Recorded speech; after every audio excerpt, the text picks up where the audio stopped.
Bienvenidos hermanos a la lección número 20. Estamos estudiando el capítulo 4 de Primera de Pedro. En la primera parte estábamos viendo el consejo del apóstol Pedro a que dejemos ya las cosas que teníamos antes cuando no éramos cristianos y que aprendamos a sufrir como Cristo, porque con el sufrimiento nosotros podemos romper con el pecado. Ahora, a veces la gente del mundo nos critica porque ya no corremos con ellos en la misma carrera que ellos corren respecto a los placeres, a todas las cosas que solo nos llevan a la destrucción. Dice el apóstol Pedro que aprendamos a sufrir esos agravios, ya que ellos en algún momento tienen que dar cuenta al que está preparado ya para juzgar al mundo. Vamos a entrar en la segunda parte del capítulo 4, empezando con el fin de las cosas que está anunciando el apóstol Pedro y cómo nosotros debemos de estar preparados y pensando acerca de este fin, ya que si nosotros tenemos presente de que el fin de las cosas ya están cerca, pues nuestra manera de vivir va a ser diferente a lo que generalmente puede ser si no pensamos en el fin de las cosas. Esto vamos a ver en el capítulo 4 del versículo 7 al versículo 11. Empieza manifestando el apóstol Pedro de que el fin ya está cerca. Bueno, ellos sabían que ya una vez venido Cristo estamos en los tiempos finales. Y la expectativa de ellos respecto a la venida de Cristo era, pues ellos pensaban que eminentemente ya regresaba Cristo. Y esta especulación ha durado hasta ahora ya casi 2000 años. En realidad, hace poco pasamos del 2012, donde había una expectativa mundial respecto a que ya iba a terminarse el mundo.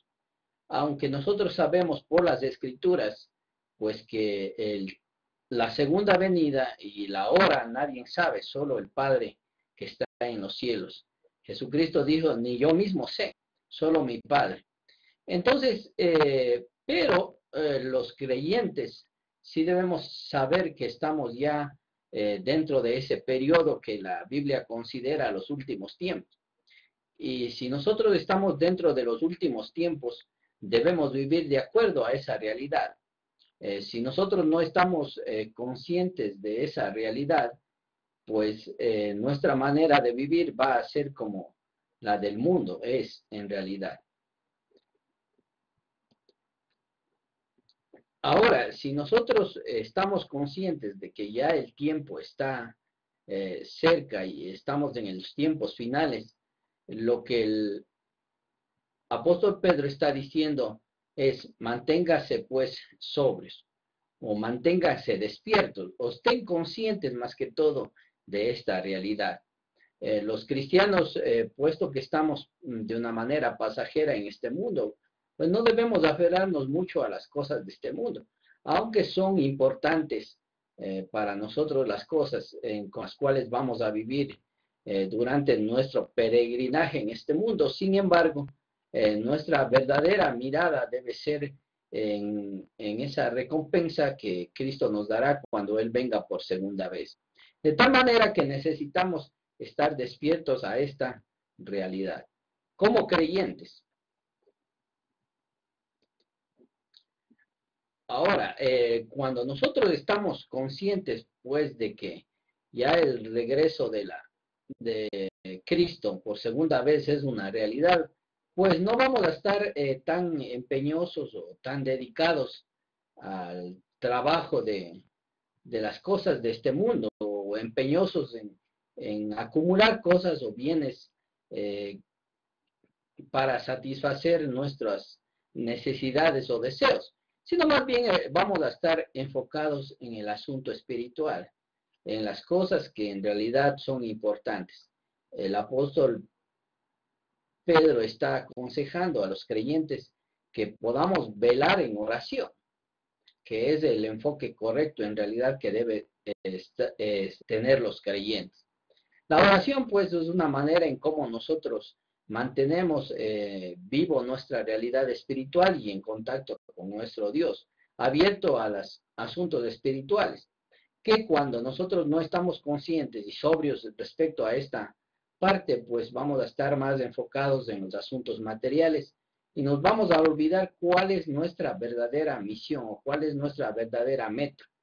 El apóstol Pedro está diciendo, hermanos, ustedes velen en oración, puesto que ya el fin está cerca. Ahora, podemos considerar el fin desde dos perspectivas que son importantes para nosotros. Debemos de entender que el fin se acerca de alguna u otra manera.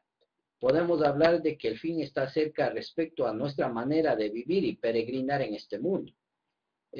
La vida aquí es en realidad demasiado corta. El que mucho vive ahora actualmente vive hasta unos 80 años y los más fuertes 90 y 100. Ya con mucho esfuerzo hay gente que llega incluso un poco más de los 100. Pero generalmente el promedio de vida es 80 años. Entonces el fin está cerca de alguna manera. Si nosotros ya estamos para morir, o sea que en realidad ya Jesucristo venga por segunda vez, cosa que tenía también el apóstol Pablo una expectativa, porque decía, los que estamos vivos vamos a ser transformados, este cuerpo va a ser transformado. Entonces, no todos van a morir, porque si Jesucristo llega mientras nosotros estemos con vida, pues a nosotros nos tocaría no ver muerte, sino más bien una transformación de nuestro cuerpo mortal a un cuerpo inmortal. Entonces, la Biblia presenta estas dos maneras de que el fin o la venida de Cristo ya está cerca. Sea que nosotros tengamos que partir, o sea que Jesucristo venga por segunda vez. Nosotros debemos entonces mantener nuestra vida espiritual vigilante a esta realidad. Ahora, es importante que si nosotros sabemos que nuestro fin ya está cerca, pues vamos a enfocarnos en aquello que es realmente importante para nosotros. Sabemos de que si nosotros supiéramos de que mañana vamos a morir por alguna razón, pues no vamos a estar pensando en ir a trabajar o pensando en hacer negocios, sino que en realidad vamos a buscar lo que más es apreciado para nosotros. Puede ser, por ejemplo, una reunión con la familia, pasar momentos con nuestros hijos. En realidad, cuando el fin es algo que es consciente para nosotros, pues nos ayuda o nos da un claro enfoque de aquello que en realidad es más valioso en nuestras vidas. Y en ese sentido vamos nosotros a enfocarnos. Y eso es lo que está diciendo el apóstol Pedro, que nosotros vivamos conscientes de esta realidad del fin, para que podamos nosotros ver lo que es realmente importante para nuestra vida. Ahora va a mencionar para Dios y para nosotros qué debe ser lo más importante. Pues lo más importante, sabemos, para Dios es el amor. Y Pedro aconseja, pues, a que los hermanos se amen unos a otros, con un amor profundo, un amor entrañable, dicen algunas versiones. Entonces, la prioridad del creyente, pues ya siendo parte del reino de Dios, siendo parte de la ciudadanía de los cielos, el deber que tiene es comunitario, como congregación. En la congregación los miembros necesitan amarse unos a otros. Y esto va a ser una realidad mientras más conscientes estemos de que el fin ya está cerca. Vamos a poder expresar nuestro amor dentro de la iglesia y debemos cultivar, pues, esta realidad dentro de la congregación y ayudar que los hermanos practiquen esta realidad dentro de las iglesias. Ahora, con el amor, el vivir en comunidad, pues siempre hay fricciones. Entonces, el amor va a fomentar el perdón para una convivencia cristiana y de acuerdo a la voluntad que Dios quiere. A veces hay roces en la congregación con hermanos y hay problemas entre hermanos y otros. Pero si hay amor, pues las cosas se sobreponen. Es como en el matrimonio. Bueno, sabemos de que hay problemas dentro del hogar, dentro de la familia. Pero cuando hay amor, pues estas cosas pasan a un segundo plano y uno se busca la manera en cómo solucionar. Entonces, si la iglesia vive en realidad un verdadero amor, este amor va a ayudar a que las relaciones en conflicto puedan solucionarse. ¿Cómo se solucionan estas relaciones en conflicto? Mediante el perdón. También el amor evita que la gente se queje al hospedar. Sabemos que en el primer siglo, pues, el hospedaje era algo fundamental, y ya que no había hoteles y a veces la gente tenía que viajar de un lugar a otro, y a veces eran incluso días de camino para trasladarse de un lugar a otro lugar. Y cuando uno viajaba mucho tiempo, pues, y al llegar a otro lugar no tenía dónde hospedarse. Y no había, decía nuevamente, lugares donde podamos llegar como ahora en el tiempo actual. Entonces, era obligación en el campo judío el ser hospedador, y Dios siempre estaba motivando a hospedarse unos a otros. Ya más, todavía de una manera más profunda, si hablamos de gente que son creyentes en el Señor. Pero también había gente que no quería hospedar, y la gente posiblemente estaba quejándose y no quería hospedar.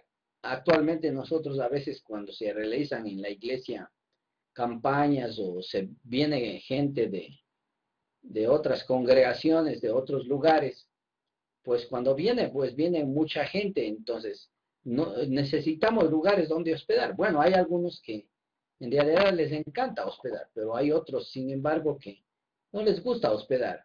Y sin duda dentro del primer siglo también existía este tipo de personas o de creyentes que no querían hospedar.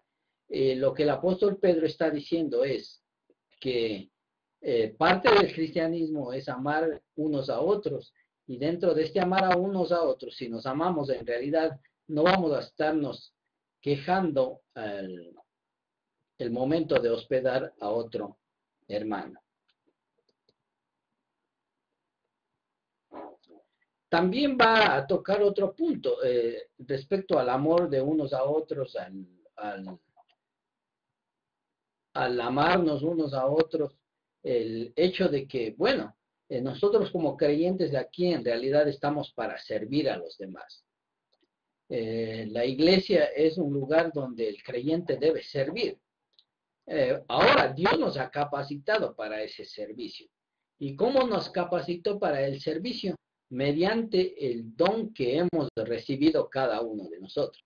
Aquí debemos enfatizar que Dios nos ha regalado a nosotros el arras de la garantía, como vimos en otro pasaje, que es el Espíritu Santo. Pero esa garantía también nos ha provisto de dones para que nosotros podamos servir en la iglesia, para que el reino de Dios siga expandiéndose, pero más que todo para que la iglesia mismo en general sea edificado a través de esos dones. Esos dones que hemos recibido de parte de Dios es para ponerlo al servicio de la iglesia. Cuando nos amamos unos a otros, pues vamos a procurar servir a los demás con el don que Dios nos ha dado. Ahora el problema es cuando yo no he descubierto ese don. Por eso es importante que en las congregaciones nosotros tengamos un estudio sobre los dones espirituales y cómo podemos nosotros descubrir ese don y cómo poner al servicio de los demás ese don. En realidad, todos los creyentes han recibido dones. No hay una sola persona que no lo haya recibido. Solo tenemos que descubrirlo. Bueno, bíblicamente, dentro de la realidad bíblica, sabemos de que algunos reciben un don como mínimo, pero sin embargo hay otras personas que a quienes Dios ha bendecido con más de un don, a veces 2, 3, 4 dones. Pero esos dones, pues, el hermano debe estar dispuesto a poner al servicio de los demás. Ahora sabemos, pues, que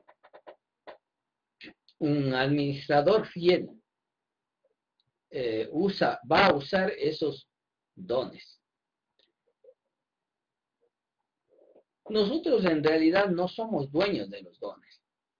El Espíritu Santo a nosotros nos ha dado esos dones para que nosotros podamos servir a la iglesia.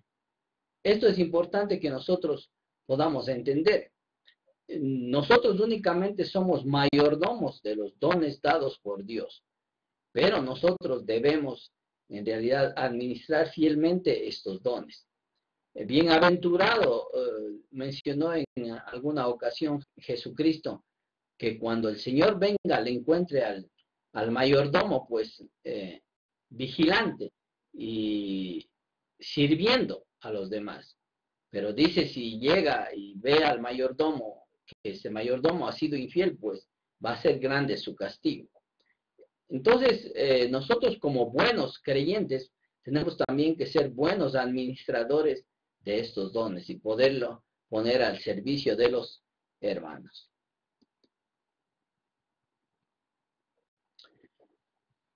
Va a mencionar Pedro, pues también el hecho de que, bueno, la gracia de Dios es multiforme.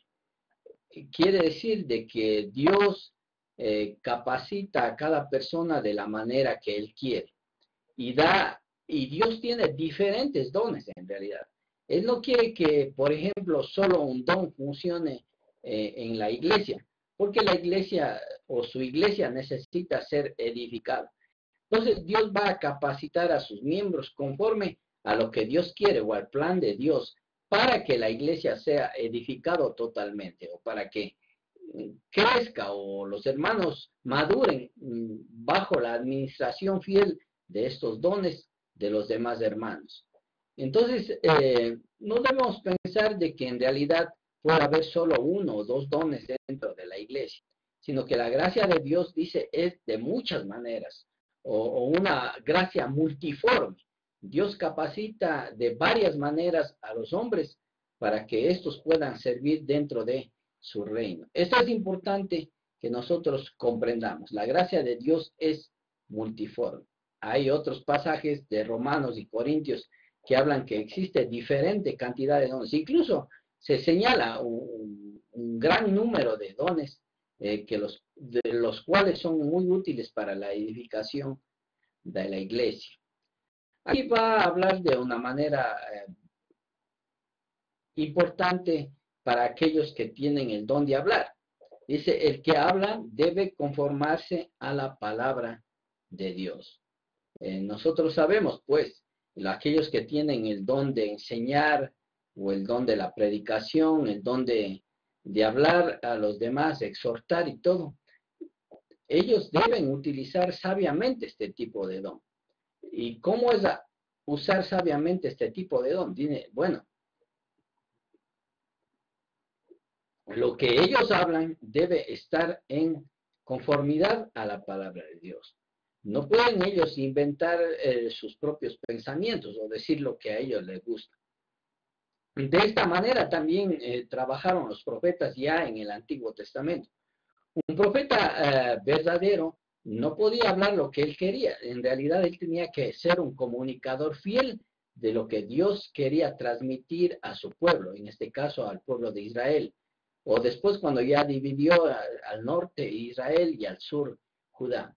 El profeta que no era fiel a lo que Dios quería transmitir a los hombres era considerado un falso profeta. Ahora, Pablo hace una advertencia en el final de los tiempos. Dice que de la misma manera que como hubo falsos profetas en el Antiguo Testamento, también habrá falsos maestros hoy en nuestro tiempo. Así que nosotros debemos mantenernos vigilantes respecto a la palabra de Dios. Si nosotros queremos hablar, queremos edificar a los demás, siempre debe ser esto conforme a la palabra de Dios. Ahora pues, con tanta ciencia, con tanta sabiduría, con tanta enseñanza, a veces los teólogos de este tiempo quieren ser más sabios a veces que las escrituras. Y cada quien va diciendo lo que a ellos le parece o lo que es agradable para ellos. Y van creando enseñanzas que muchas veces no se conforman a la enseñanza de Dios a través de los tiempos. Y ellos justifican en base a que la escritura fue algo histórico, pero para nosotros es importante, cada quien puede decir lo que quiera o hacer lo que quiera. Entonces, aquí Pedro deja bien sentado que si alguien quiere edificar a los demás, si quiere enseñar a los demás, pues esto debe estar en conformidad a la palabra de Dios. Es importante que nosotros comprendamos eso. También va a hablar de aquellos que ministran, aquellos que presiden. Ellos tienen que hacerlo bajo el poder de Dios también. O sea, no dar a entender que el poder viene de su parte o que lo que ellos hacen está basado en su propia sabiduría, sino deben administrarlo siempre esperando la dirección de Dios, sabiendo que siempre Dios es quien tiene la última palabra y también es el que da o el que capacita a la persona para poder realizar una u otra función dentro de la iglesia. Si nosotros somos ministradores de los hermanos, pues no lo hagamos bajo nuestro propio poder, bajo nuestro propio criterio. Dejemos que sea el poder de Dios que sea trabajando en la obra y sea trabajando en la vida de las personas. Esto es importante para nosotros.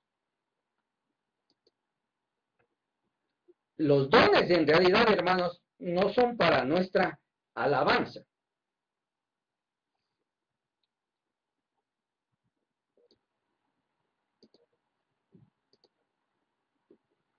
Estaba mencionando el hecho de que los dones son de Dios, los dones nos han dado Dios y que nosotros no debemos utilizar los dones como propiedad nuestra. O lo que es peor, a veces agarramos los dones y lo único que usamos los dones es para sentirnos orgullosos y creernos mejor que los demás. Entonces, no es para nuestra alabanza, no es para nuestra propia gloria. Los dones son dados de Dios para nosotros con el objetivo de servir a los demás. A veces cuando no entendemos esto, pues pensamos que un don es mejor que otro y nos empezamos a comparar dentro del cristianismo. Y hay algunos que se creen mejor que las otras personas. Lo que produce esto es envidias y lo que hace esto también trae peleas entre un hermano y otro, hace que un hermano se crea superior a otro. Lo que Pedro está diciendo es que debemos entender, pues hermanos, de que los dones en realidad no son nuestros ni son para nuestra alabanza. Los dones que Dios nos ha dado es para edificación de la iglesia y para que podamos servir a los demás hermanos.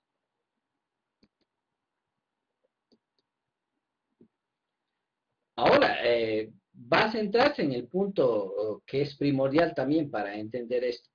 Para que Dios sea, dice, alabado en todo por medio de Cristo. Vea quién tiene el honor y veamos quién tiene la gloria. No es nosotros, porque no es nuestros los dones. En realidad los dones impartidos para los creyentes sirven únicamente para alabanza de Dios. ¿Y a través de quién? A través de Cristo, porque fue Cristo con su ascensión que dio el Espíritu Santo a los creyentes. Y con el Espíritu Santo, pues el Espíritu Santo imparte los dones a cada creyente. Entonces, en ningún sentido, nada es para gloria del hombre. En realidad, es para que Dios sea alabado en todo por medio de Cristo. Todo lo que hizo Cristo ahora es de bendición para nosotros como seres humanos y de bendición para nosotros que somos parte de la iglesia. Pedro va a terminar esta parte diciendo de que es Dios quien merece la gloria y el poder siempre por los siglos de los siglos. Cuando entendemos, hermanos, entonces, que el fin ya está cerca y que Dios nos ha capacitado mediante los dones, pues vamos a enfocarnos en lo prioritario. Y esto es en el servicio de nuestros hermanos, por medio de los dones que Él nos ha dado. Y mediante el servicio que nosotros hagamos de esos dones, Dios va a recibir la gloria y la alabanza siempre a través de los siglos o por los siglos de los siglos, como dice el apóstol Pedro.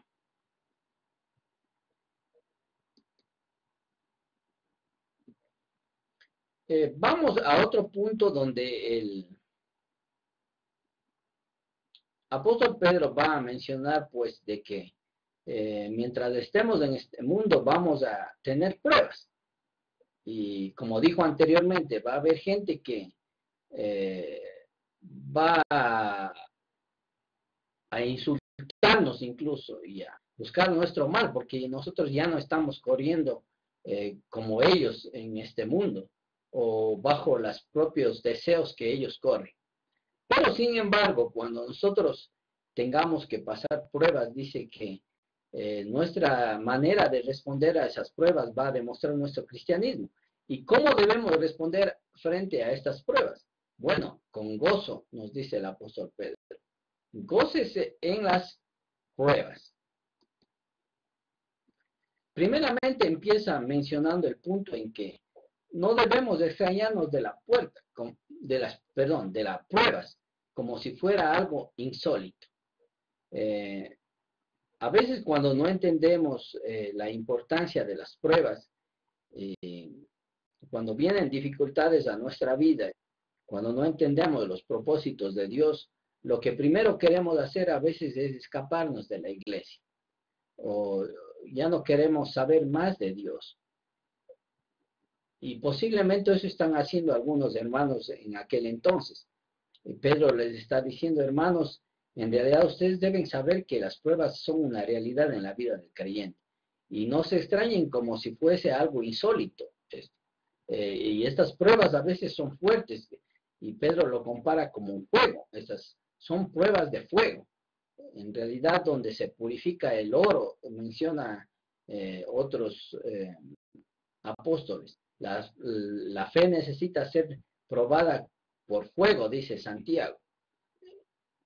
El hecho de mencionar fuego aquí es una representación para indicar de que a veces las pruebas pueden ser un poco duras o difíciles para nosotros de poder aceptar. Pero no se extrañen, dice ustedes, hermanos. Cuando se hallen en pruebas, no se extrañen como si fuese algo fuera de lo común. El creyente necesita ser probada. Al contrario, nuestra actitud con la que nosotros vamos a enfrentar las pruebas va a ser de una diferente manera que como el mundo puede aceptar las dificultades. Esto nos va a ayudar a sobreponernos a los sufrimientos que a veces nosotros encontramos en el mundo y en la vida. Dice, alégrense de tener parte en los sufrimientos de Cristo. Habla aquí, posiblemente está enfocándose el hecho de que Cristo en su naturaleza humana aquí tuvo que sufrir. ¿Y quiénes somos nosotros para no también sufrir de la misma manera que Cristo sufrió? Pero el punto aquí es que nuestro enfoque en los sufrimientos debe ser de una manera diferente, de una manera positiva. Debemos alegrarnos de tener parte en los sufrimientos de Cristo. Y va a decir por qué el apóstol Pedro. Porque si nosotros participamos de los sufrimientos de Cristo mientras estamos en este mundo, también, dice, nuestro gozo va a ser grande cuando Él se manifieste o Él se revele o se manifieste en gloria, dice algunas versiones. Si nosotros aprendemos a sufrir, la gloria va a ser mucho más grande si entendemos los principios espirituales cuando Jesucristo venga pues a darnos su herencia a cada uno de nosotros que nos hemos mantenido fiel en su palabra. Entonces, las pruebas deben ser motivo de alegría para nosotros como creyentes. Va a hablar un punto aquí, dice, dichosos si los insultan por causa de Cristo, o felices, o como Jesucristo dijo, bienaventurados son. Esto es una manera diferente de ver el cristianismo. Y sobre todo de manera de ver de algunos evangelistas o de algunas sectas que tratan de mencionar de que el sufrimiento, cuando venimos a Cristo ya no hay sufrimiento. Al contrario, está diciendo Pedro, si son insultados por causa de Cristo, son dichosos, o son bienaventurados, o gócense cuando están pasando por esas circunstancias. Entonces no debemos evitar el sufrimiento, ni debemos tener miedo cuando nos toque predicar la palabra de Dios, ni enseñar a las personas la palabra, porque en realidad esto es algo grande delante de Dios. Al menos nos ayuda a verificar una cosa, de que el Espíritu de Cristo reposa sobre nosotros. Esta es una verdad más que manifiesta el apóstol Pedro. Cuando alguien sufre a causa de Cristo, cuando alguien está padeciendo por causa de Cristo, esto debe alegrarnos porque eso demuestra en realidad que el Espíritu Santo está en nosotros. A veces nosotros pasamos la vida del cristianismo tratando de evitar dificultades o de evitar persecuciones, cuando en realidad existen esas cosas. Menciona el apóstol Pedro que estas cosas indican una sola realidad, en que el Espíritu Santo reposa sobre nosotros. Es una verificación de que en realidad estamos en Dios. Entonces es importante nosotros que entendamos este asunto y que veamos las persecuciones, los insultos, los sufrimientos como algo negativo de nuestra vida. Más bien es una verificación de que somos parte de Dios y que el Espíritu Santo está en nosotros si somos perseguidos a causa de Cristo. Ahora, hay otro tipo de sufrimiento que Pedro exhorta a los hermanos que deben evitar. Dice, que ninguno sufra por asesino.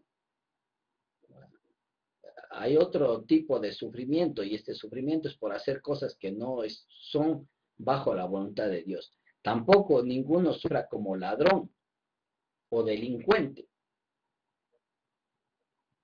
A veces nosotros pecamos y hacemos cosas malas y pensamos que qué malo es Dios que nos está haciendo sufrir.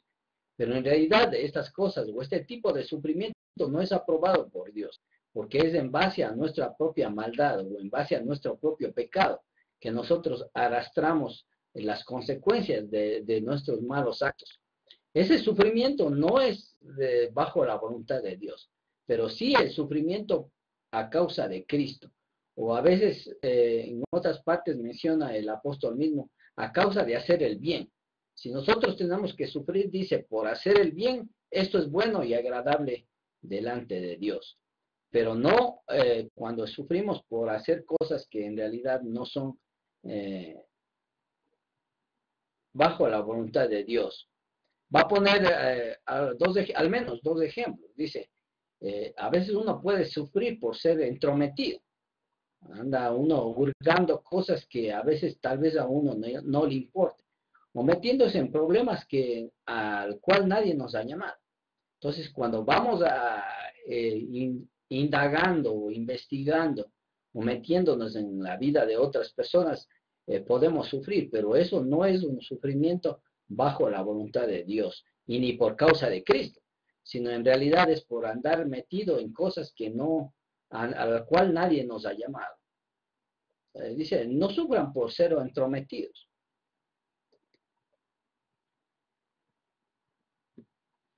Sin embargo, dice, sufrir como cristiano no avergüenza. O si sufren como cristianos, no sientan vergüenza. Porque esto es lo que Dios en realidad quiere. No debemos sentirnos avergonzados cuando vamos a sufrir por causa de Cristo. Pero sí cuando hacemos las cosas que no son correctas. Cuando nosotros sufrimos, entonces, si somos perseguidos, si alguien nos insulta por ser cristianos, más bien, aparte de alabar y agradecer a Dios, dice, alabemos a Dios por llevar el nombre de Cristo. Esto debe terminar en una alabanza a Dios, porque el Espíritu de Dios es una realidad en nuestra vida. En vez de sentirnos tristes, en vez de querer abandonar la fe, en vez de decir, ya no voy a regresar a la iglesia, cuando sufrimos esas dificultades, alabemos a Dios, porque estamos llevando en alto el nombre de Cristo. Porque así como Cristo sufrió, nosotros también estamos sufriendo. Y dice que será grande nuestro gozo cuando Jesucristo se manifieste en su segunda venida. Entonces, todo esto desemboca en lo que Pedro está aconsejando y exhortando a los hermanos, que no abandonen la fe, sino que gócense en los padecimientos por causa de Cristo. Va a terminar hablando, pues, que, bueno, el juicio de Dios está cerca también, o que todas estas cosas están bajo la mirada de Dios, que no nos aflijamos si tenemos que sufrir, porque Dios es el único juez justo y el que va a juzgar algún rato a todos los seres humanos. Ahora, menciona Pedro que el juicio de Dios está por venir y que posiblemente ya se está manifestando el juicio de Dios. Y dice que el juicio de Dios pues va a comenzar por la familia de Dios. La mirada de Dios está en realidad enfocada en su iglesia, está enfocada en sus juicios, en sus hijos, perdón. Pedro está diciendo de que, bueno, si el enfoque principal de Dios es su iglesia, obviamente que quien primero es juzgado siempre es la familia de Dios y la iglesia. Entonces, yo pienso que Pedro está queriendo despertar a los hermanos del hecho de vivir en realidad como Dios manda. Y si es tener que sufrir, pues no importa. Ahora, si el juicio empieza por la familia de Dios, enfoca a él, ¿cuál será el fin de los rebeldes?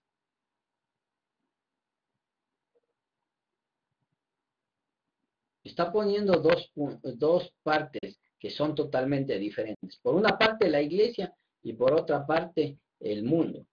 Si la iglesia va a ser juzgada por Dios, Pedro se pregunta, ¿y qué será de los rebeldes, de los que no han obedecido el evangelio? Dice otras partes.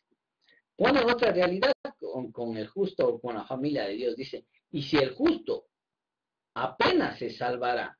De otras versiones dice, con dificultad se salva. Está hablando de que la salvación es algo que en realidad no es tan sencilla como a veces nosotros podríamos creer, sino está más bien hablando de que la justicia de Dios apenas alcanzarán algunos pocos.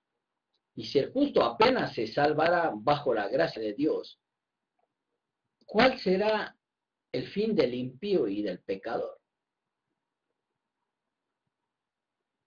Entonces, no tengamos miedo de las personas, no tengamos miedo de los que nos quieren hacer el mal, porque algún día Dios va a juzgar a los rebeldes y juzgar también a aquellos que son impíos y pecadores, aquellos que buscan el mal de las otras personas.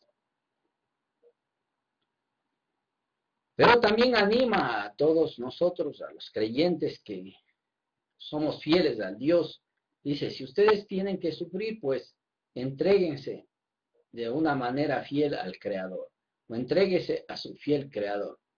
Si nos toca pasar dificultades siendo cristianos, si nos toca sufrir por hacer las cosas buenas, si nos toca sufrir por causa de Cristo, entreguemos nuestra vida a Dios.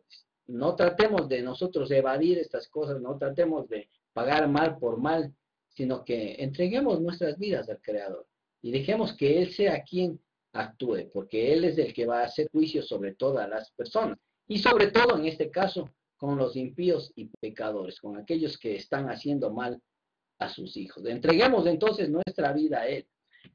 Termina animando también a los creyentes a nunca cansarse de practicar el bien. Cuando la iglesia empieza a sufrir persecución, cuando la gente del mundo nos empieza a hablar mal sobre nosotros, nos quiere hacer desistir de la fe, entonces nosotros podemos querer abandonar la iglesia. Y todo lo bueno que hemos hecho, lo echamos todo por la borda. Pedro dice, nunca se cansen de practicar el bien. A veces uno ya con los años en el cristianismo, como que uno hace el bien y hace el bien y parece que no encuentra uno resultados en la gente. Uno hace bien para la gente, pero la gente a veces le paga mal a uno. Y uno a veces tiende a volverse frío. El amor de uno espiritualmente empieza a enfriarse. Y Pedro está diciendo, hermanos, no se cansen de practicar el bien. O sea, nunca, nunca, nunca dejen de hacer el bien. Sigan adelante. A veces van a desanimarse, pero sigan adelante. Sigan haciendo el bien. Nunca dejen de hacer el bien. ¿Por qué? Dice, porque algún día vamos a recibir la recompensa.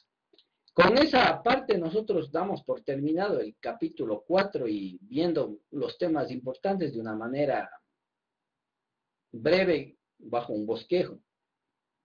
En realidad está hablando de 6 puntos principales el capítulo 4. Primero nos habla de que destruyamos el pecado en nuestras vidas. El pecado debe pertenecer a nuestra vida pasada. Ya no debemos andar en esas borracheras, en esas orgías. La segunda parte habla acerca de que la gente, cuando no vemos que caminamos como ellos, nos critican y tratan de destruirnos, nos insultan. Y a veces, muchas veces, han llevado a los cristianos a la muerte incluso. Y no debemos no debemos desanimarnos por esto, porque el fin de todas las cosas ya está cerca. Más bien debemos dedicarnos a las cosas espirituales, y enfocarnos a orar y a velar siempre en oración. Cuando veamos esas pruebas, más bien adoptemos una actitud diferente y gocémonos de las pruebas. Porque el juicio de Dios, pues, contra los impíos y pecadores ya está cerca, y Él dará la justa retribución a aquellos que desean nuestro mal. Vamos a ver la sinopsis. El sufrimiento es la herramienta que Dios usa para romper con el pecado y volvernos a Él. Los incrédulos critican porque no seguimos su manera de vivir. Debemos gozarnos en todas las pruebas. Hay que prepararse para el fin de todas las cosas sin cansarnos de hacer el bien. Vamos a ver ahora el cuestionario que necesitan desarrollar ustedes.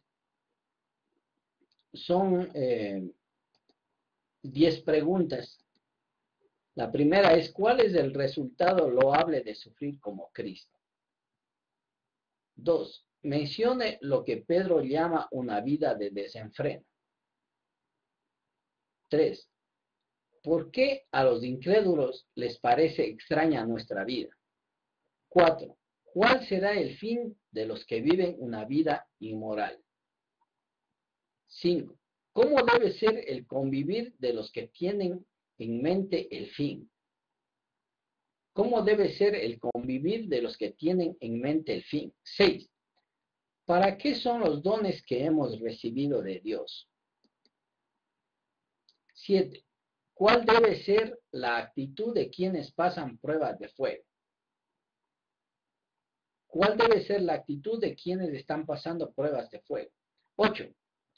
¿Qué se hace evidente en nosotros en el sufrimiento por causa de Cristo? ¿Qué se hace evidente en nosotros en el sufrimiento por causa de Cristo? 9. ¿Cómo mira Pedro la salvación de los justos? ¿Cómo mira Pedro la salvación de los justos? Y 10. ¿Cuál es el consejo final para quienes sufren según la voluntad de Dios? Con esas preguntas damos por terminado el capítulo 4. Les agradezco, hermanos, por su atención. Sigan estudiando las Escrituras, sigan exhortando y ayudando a los hermanos a seguir adelante, a no desanimarse. Y si hay dificultades, pues, encomendar su vida en manos de Dios. Que Dios les bendiga.